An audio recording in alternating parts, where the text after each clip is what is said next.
looks like it missed. Do I have to do this again? No! Shion, come on.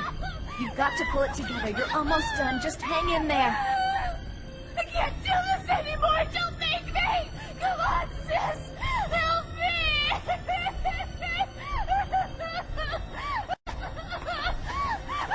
No, stop. Please don't do this.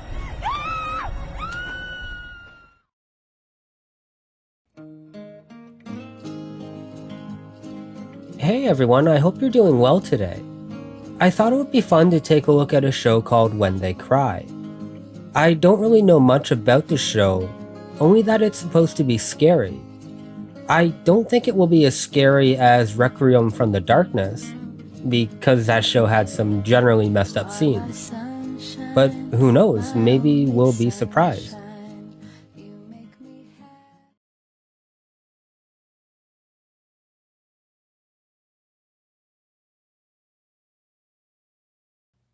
Well, fuck.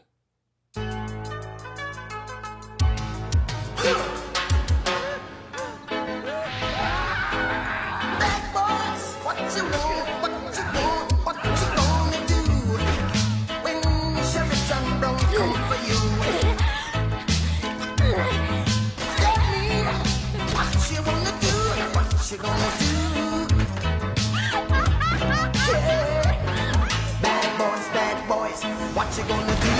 What you gonna do when they come for you? Bad boys, what you gonna do? What you gonna do when they come for you? When you were 8 and you had bad traits.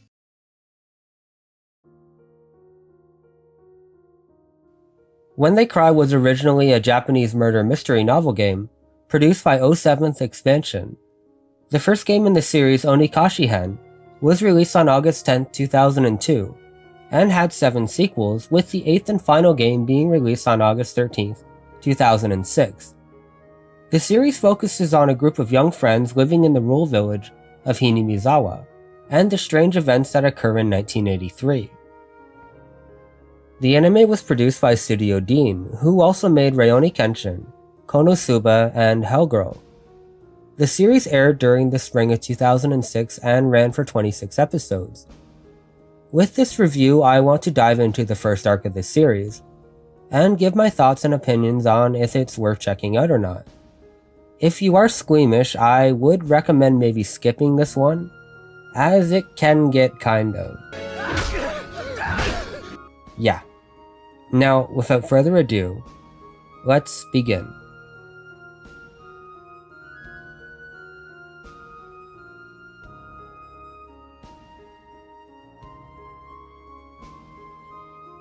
When They Cry is similar to an anthology, following different characters as they navigate their lives during the summer of 1983. The first arc follows Kaiichi, who just moved into the small town with his family. He then quickly makes friends with the locals. In fact, the first half of this episode really tricks you into thinking this is your generic slice of life show, complete with gags and exaggerated animation. However, that all changes when he goes to the dump with Reina to look for new items. While he is there, he runs into a photographer, who informs him of a man who was brutally murdered and dismembered. Of course, this disturbs him, and from this point on the mood begins to change, from a lighthearted show to a psychological thriller. Kaiichi asks Reina if she knows anything about the murder, and she denies it. However, we can tell by her cold and distant tone, she isn't exactly telling the truth. Later on, Kaiichi asks another girl about the murder, but again is told there was never such one. Similar to Reina though, we can tell she is hiding something. Finally though, at the dump with Reina, Kaiichi finds a paper detailing the brutal murder. Of course, the show still tries to keep the fun and happy tone, but the seeds the beginning episode sows certainly hooked me, and the final shot of the first episode of Reina returning to Kaiichi with a large knife is excellent.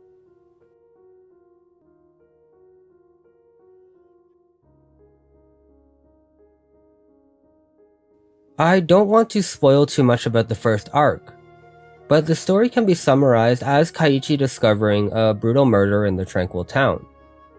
trying to uncover the mystery behind why no one wants to discuss or even acknowledge what happened. And as he gets closer to solving the case, begins to wish he hadn't, as the murders run much deeper than he could have ever imagined, as something truly evil resides within the heart of this tranquil little town.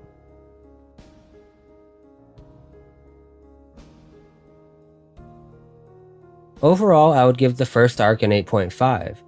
It does well in establishing the town and characters. It has a slow burn, which I enjoy, and the elements we are introduced to are certainly different from mainstream shows. If you are into psychological thrillers with a slow pace, I would say you would enjoy When They Cry, or at least the first arc, which runs for 4 episodes.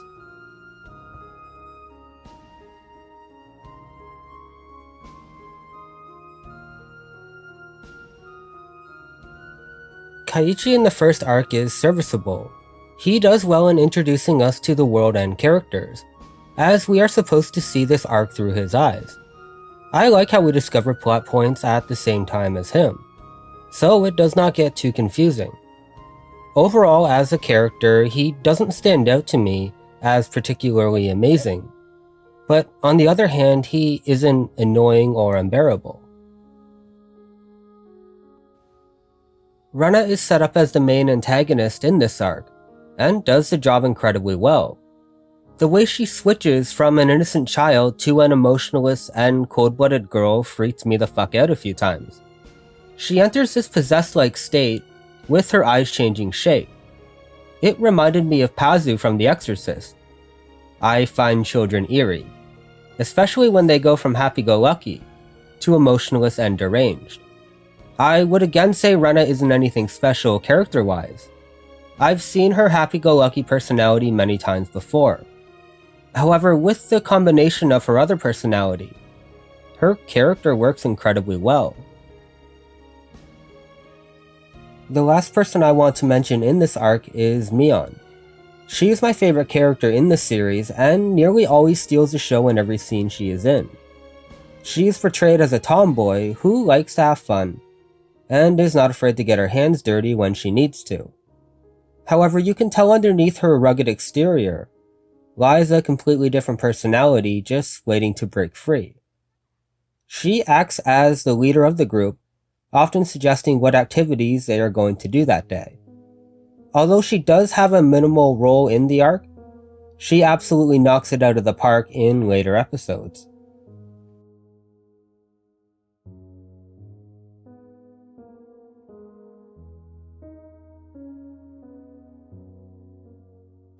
The voice acting for the most part is pretty great.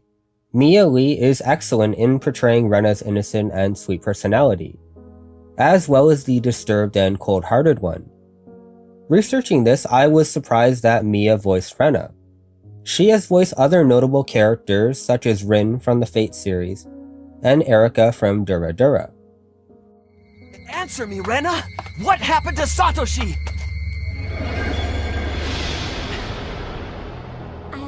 Told you, Keiichi. Satoshi transferred. He went to another school. He transferred out? You won't do that, will you, Keiichi? I won't do what? Transfer out.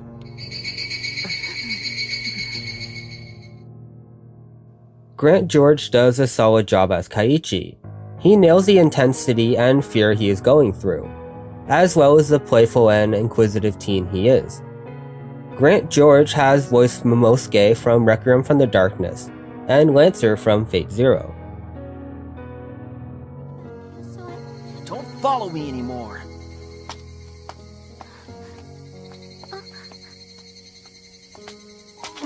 I said don't follow me! Mion is played by Megan Hollingshead, and yeah, she's incredible. Again, Grant and Mia did an amazing job, but in my opinion, the voice behind Mion is special. The tomboyish attitude, the shy exterior, and the disturbing tone Arc 1 calls for her to convey, she nails it all. And again, this isn't even her arc.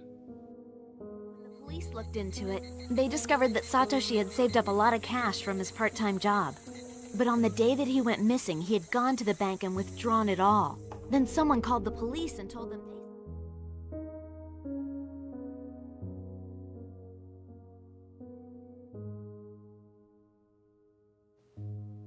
The first arc of When They Cry starts off slow, but then picks up in a dramatic way, presenting a small-town murder mystery that you will most likely find interesting, even if you're not into animation. Also, through my research, I found out that When They Cry was announced to return. I'm not sure if it's a remake or a new version altogether. I will review other arcs as well, but I thought breaking it down would be easier as to not bore you with a long video. I will also do some more research into the When They Cry announcement, and give you all the information regarding that as well. Anyway, thank you so much for watching, and I hope to make more videos for you soon.